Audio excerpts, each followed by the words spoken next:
so that everyone present can understand what is going on. Other formulas occurring during the celebration. Since the celebration of the Mass, by its nature, has a communitarian character, both the dialogues between the priest and the assembled faithful and the acclamations are of great significance, for they are not simply outward signs of communal celebration, but foster and bring about communion between priest and people. The Lord be with you. And with your spirit. It's not meant to just be a rote response. It is meant to actually bring in the participation of the faithful in the very depths of their lives. Now, not just in that response, but in all of the responses, the dialogue that occurs during the Mass between the priest and the people. The acclamations and responses of the faithful to the priest's greetings and prayers constitute that level of active participation that is to be made by the assembled faithful in every form of the Mass. So is there some form of the Mass where the people aren't supposed to respond? No. Very good. Whoever that was listening. Every form of the Mass. We went through all those 4 forms. Celebration, Mass for the congregation, Mass for the server. In every single form, there is to be a response from the people. And never is it to be neglected. Other parts most useful for expressing and fostering the active participation of the faithful, and which are assigned to the whole gathering, include especially the penitential act, the profession of faith, the universal prayer, and the Lord's Prayer. So those are the parts that particularly need to involve the whole congregation.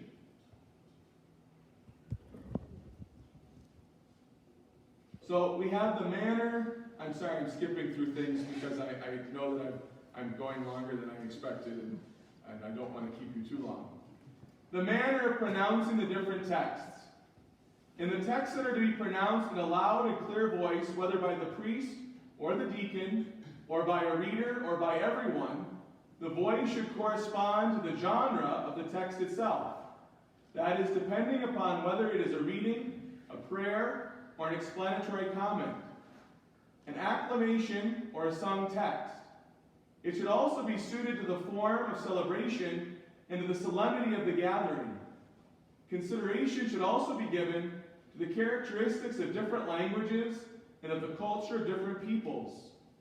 Therefore, in the rubrics and in the norms that follow, words such as say and proclaim are to be understood either of singing or reciting with due regard for the principles stated here. So when it says in the book you have to say something, that doesn't mean you can't sing it, is what they're saying. The importance of singing.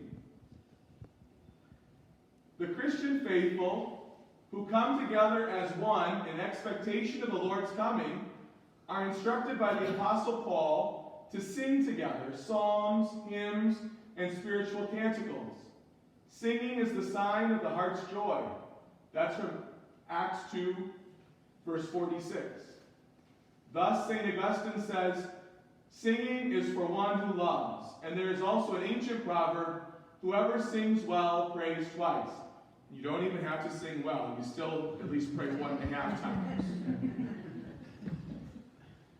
Great importance should therefore be attached to the use of singing in the celebration of the Mass, with due consideration for the culture of peoples, abilities of the liturgical assembly, although it is not always necessary, e.g. in weekday Masses, to sing all the texts that are in principle meant to be sung. Every care should be taken that singing by the ministers and the people not be absent in celebrations that occur on Sundays and on holy days of obligation. Singing is essential to the liturgy. And there's an instruction further on that mentions that there's a hierarchy to the rules of singing at Mass. We disobey it almost every Sunday in every church in the United States, because it indicates that if you're going to sing an opening hymn, the beginning of Mass, that you probably should be singing almost all of the Mass. Almost everything that would be spoken would be sung.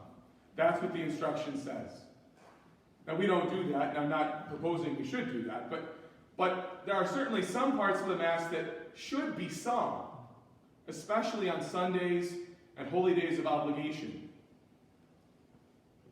However, in the choosing and parts actually to be sung, preference is to be given to those of greater importance, and especially to those which are to be sung by the priest or the deacon or a reader, with the people replying, or by the priest and people together. And so there is this importance placed upon the dialogue. The Lord be with you. And with your spirit. So there should be, especially in the dialogue, singing and chanting. And the other essential part of the Mass where there should be chanting are those parts of importance for the priest, such as the Eucharistic prayer, the center of Mass. Notice also it says, very oddly perhaps, those things that are to be sung by the priest or the deacon or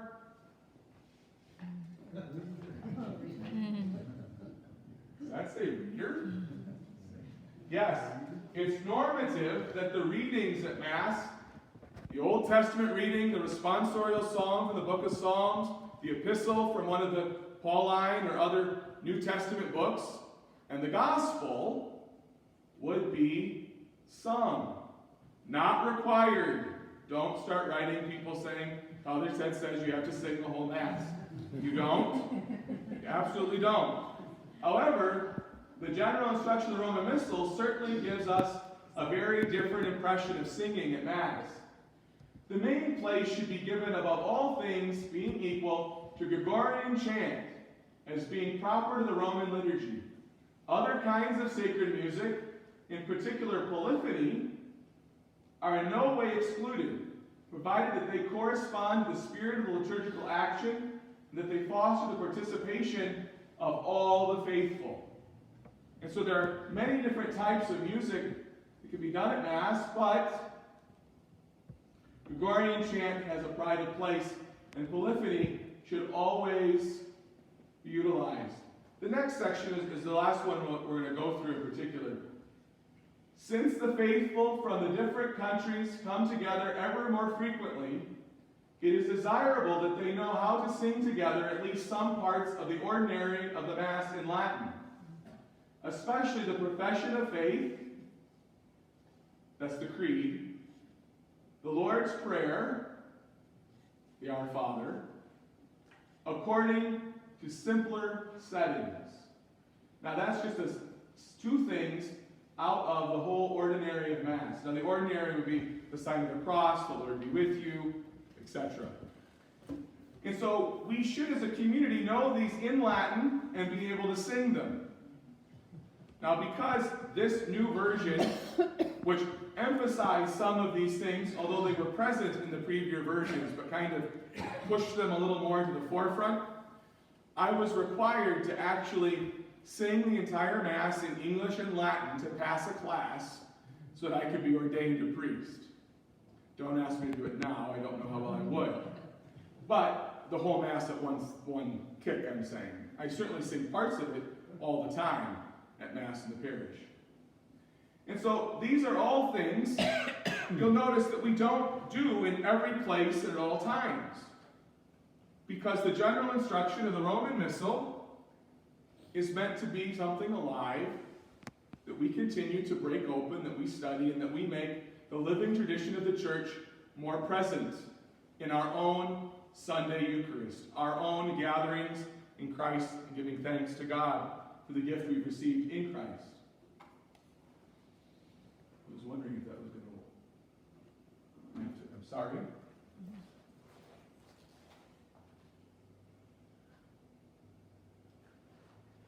And so now we've gone through some of those sections of the Roman Missal, and we're ready for some questions and answers.